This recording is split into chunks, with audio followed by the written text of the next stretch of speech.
Hi, my name is Abigail, and I will be presenting on behalf of myself, Allie, and Stephanie, and our proposal to do a direct mail campaign for book donations for the Youth Literacy Program of People's Self-Help Housing.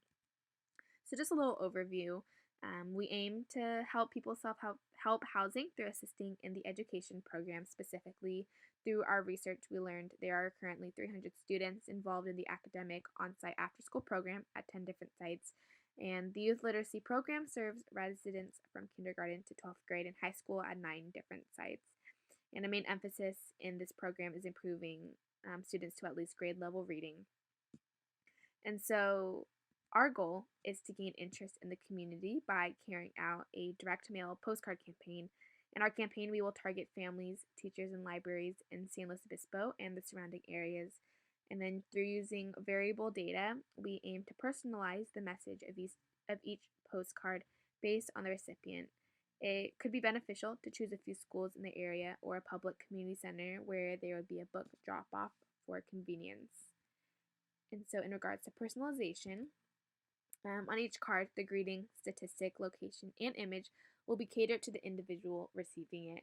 So, the greeting will include the recipient's name and the statistic and image, or those will all change depending on if they're a parent, teacher, or library.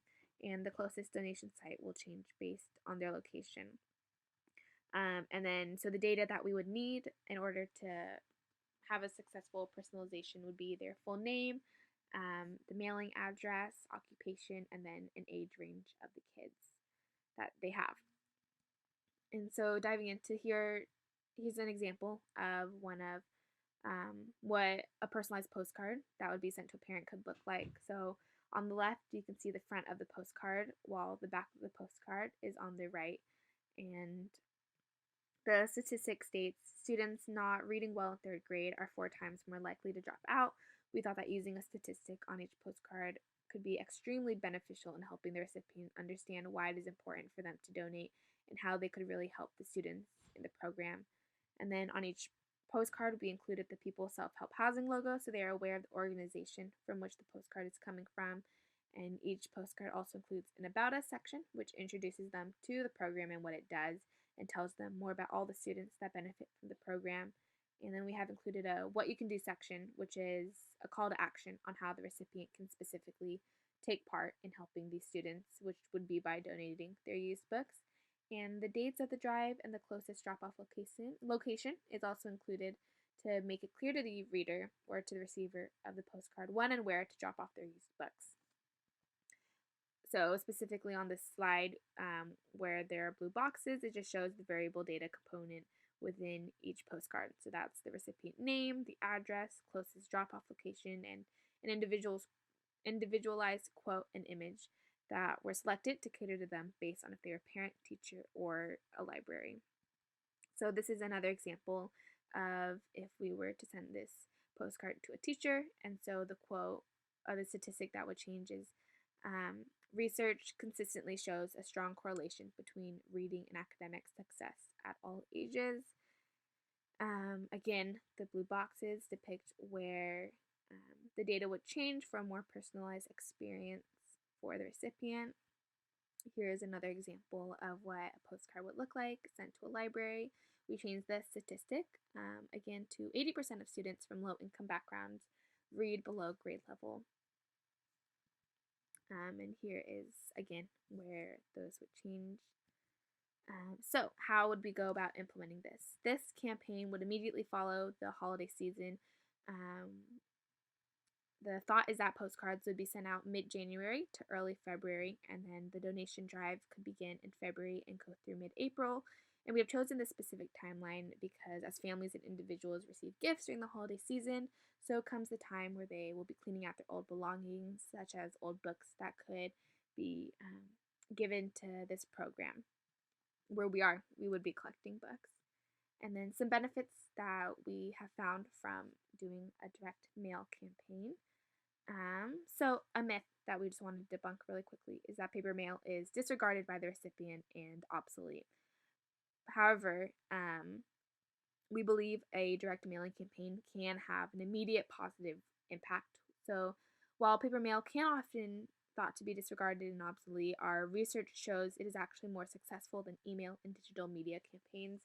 According to the Direct Marketing Association, direct mail was found to have achieved a 4.4% response rate and compared to 0.12% response rate for email. Additionally, it compares 10 to 30 times higher than digital campaigns. The personalization on the postcards also creates another huge benefit as it helps increase the value of the mail and helps it stick out amidst the other junk mail and billing. Um, and the UK Royal Mail also had a study that found giving, receiving, and handling tangible objects remain deep and intuitive parts of the human experience. It found that 60% of individuals found direct mail to have a lasting mental impression, and 57% of them said that the postcard marketing makes them feel more valued and creates a more authentic relationship. So those are just a few of the benefits that we found from doing this a specific postcard campaign. So the cost would be fairly cheap. There would be no design costs as it would be done by Cal Poly's university students, and according to our research, it would cost about $120 to print 1,000 4x6 postcards, and 4x6 is the max postcard size, and then it would cost about $350 to mail 1,000 postcards through USPS, bringing the initial cost to just under $500. And so the worst risk actually for this campaign would be an ignored opportunity to the recipients, an ignored opportunity by the recipients, and no return on investment.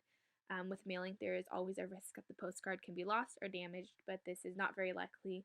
However, given the small amount of risks involved in this campaign compared to the benefits, it's not enough of a risk to not consider doing this direct mail.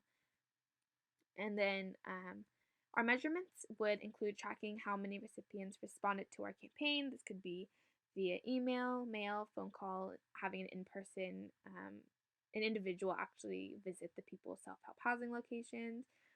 We will also measure how many books are donated to donation sites. At these donation sites, we will ask the donor how they heard about people's self-help housing in their book drive just through a small questionnaire. Another approach to measure responses would be to provide a link on the postcards and track how many people actually visit that link, as it could be a specific link that only would be found from the postcard. And then overall, these measurements would help us track success of the campaign and whether or not we should try to carry this out again in the future. And lastly, just our return on investment.